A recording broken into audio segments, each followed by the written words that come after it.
क्या आप अंधेरे से डरते हैं? क्या आपको रात में अजीब आवाजें सुनाई देती हैं? अगर हाँ, तो आप सही जगह पर आए हैं। स्वागत है हॉरर स्टोरी हाउस पर, जहां हर कहानी आपके रोंगटे खड़े कर देगी। अगर आप हिम्मत रखते हैं, तो सब्सक्राइब करें और तैयार हो जाएं डर से सामना करने के लिए।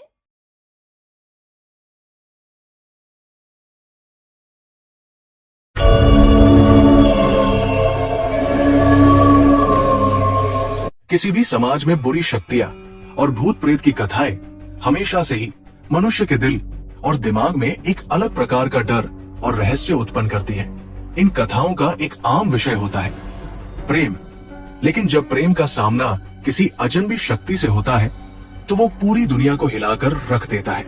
एक ऐसी ही कहानी है जिसमें एक युवक को एक आत्मा से प्रेम हो जाता है और ये प्रेम उसका अंत करता है। ये कहानी एक छोटे से गांव के एक युवक राहुल की है। राहुल एक आम लड़का था जो दिन रात अपने छोटे से गांव के खेतों में काम करता था। उसके जीवन में कोई बड़ा बदलाव नहीं था, सिवाय इसके कि वो अक्सर रात को खेतों में अकेला काम करता था, क्योंकि उसकी मां बाप दोनों शहर में काम करने गए हुए थे। राहुल की आत्मा में एक गहरी तन्हाई और अकेलापन था, जिसे वो अपनी मुस्कान और काम में छुपाए रखता था।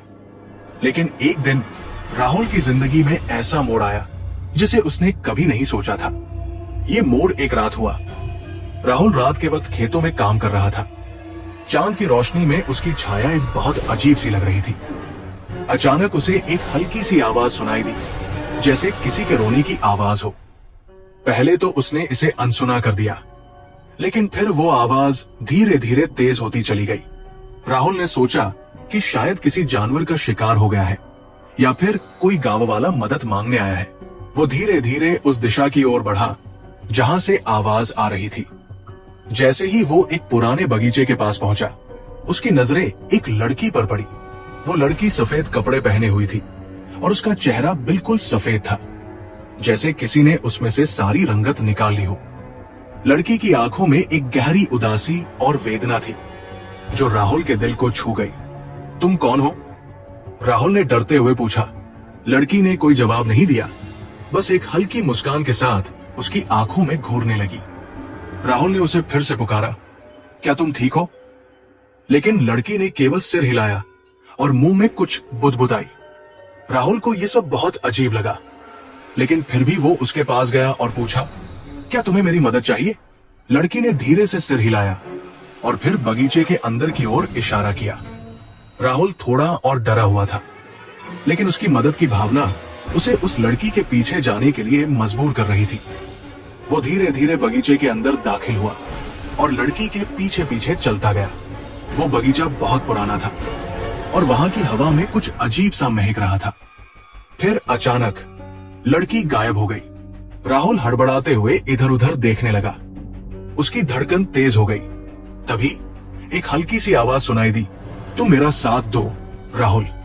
राहुल ने चौंक कर देखा और देखा कि लड़की फिर से सामने खड़ी थी।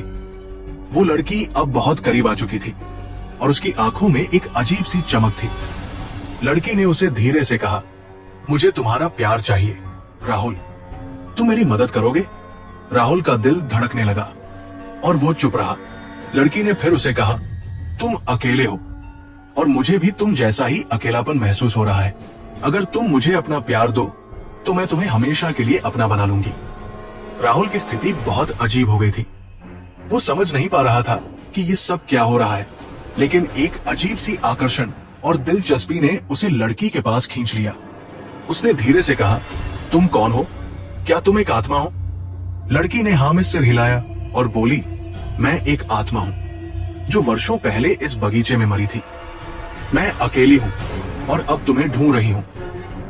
अगर तुम मुझे अपना दिल दोगे तो मैं तुम्हारे साथ हमेशा रहूंगी। राहुल को अब विश्वास नहीं हो रहा था, लेकिन उसका दिल उस लड़की के प्रति खिंचा जा रहा था। वो लड़की बेहद खूबसूरत थी और उसकी आंखों में ऐसी गहरी उदासी थी जिसे देख राहुल का दिल रो उठा। क्या तुम मेरे साथ आओगी? राहुल ने पूछा। लड़की ने मुस्कुराते हुए कहा, हाँ राहुल, मैं तुम्हारे साथ हमेशा रहूंगी अगर तुम मुझे अपना प्यार दोगे। राहुल की समझ में नहीं आ रहा था कि उसे क्या करना चाहिए, लेकिन एक अजीब सी शक्ति उसे उस लड़की के पास खींचे जा रही थी। उसने धीरे से कहा, ठीक है, मैं तुम्हारा साथ दूंगा। सिर्फ कुछ ही पल बाद लड़की राहुल के करीब आ गई और उसने उसकी आंखों में देखना शुरू किया। उसकी आंखों में अब कोई उदासी नहीं थी, बल्कि एक अजीब सी लालसा और खुशी थी।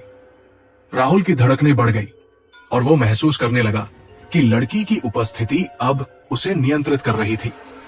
वो अब उसी आत्मा का हिस्सा बन चुका था और उसकी आत्मा में अब उसी लड़की का प्रभाव महसूस हो रहा था। अचानक राहुल को महसूस हुआ कि उसका शरीर बहुत भारी हो गया था, जैसे कोई बड़ी शक्ति उसे अपने कब्जे में ले रही हो। वो चिल्लाना चाहता था, लेकिन उसके मुंह से कोई आवाज नहीं निकली। लड़की अब उसके बिल्कुल पास थी और उसकी सांसों की आवाज उसके कानों में गूंज रही थी। तुम अब मेरे हो, राहुल, लड़की ने धीरे से कहा। राहुल का दिल बुरी तरह धड़कने लगा था और उसे महसूस हो रहा था कि उसकी आत्मा अब किसी और की हो गई है। उसकी आंखों के सामने अंधेरा छा गया और फिर वो सब कुछ भूल गया। तभी राहुल ने खुद को जमीन पर गिरे हुए पाया। उसका शरीर बिना किसी चेतना के पड़ा था और उस आत्मा का चेहरा उसके सामने था। तुम अब हमेशा के लिए मेरी हो, राहुल, लड़की ने कहा और फिर वो अंधेरे में गायब हो गई। राहुल का शरीर अब जीवनहीन हो चुका था, लेकिन उसकी आत्मा उस लड़की के साथ हमेशा के लिए बंध चुकी थी। तो क्या ये आप कहानी इस हमें ये डरावनी सिखाती कहानी है से बचकर कि निकल कभी आए? भी अजनबी या कोई शक्तियों से अभी भी जुड़ने आपको का देख रहा जोखिम है? नहीं लेना चाहिए। अगर कभी आपको ये कभी कहानी पसंद जो आई हमें तो आकर्षित लाइक करता है कीजिए, वही हमारी सब्सक्राइब सबसे बड़ी कीजिए बुराई बन हॉरर सकता स्टोरी है। हाउस को राहुल की तरह और हम भी शेयर अपने कीजिए अकेलेपन अपने दोस्तों के और साथ। प्यार की तलाश में अगर ऐसी आप शक्तियों का हिम्मत शिकार रखते बन हैं सकते हैं।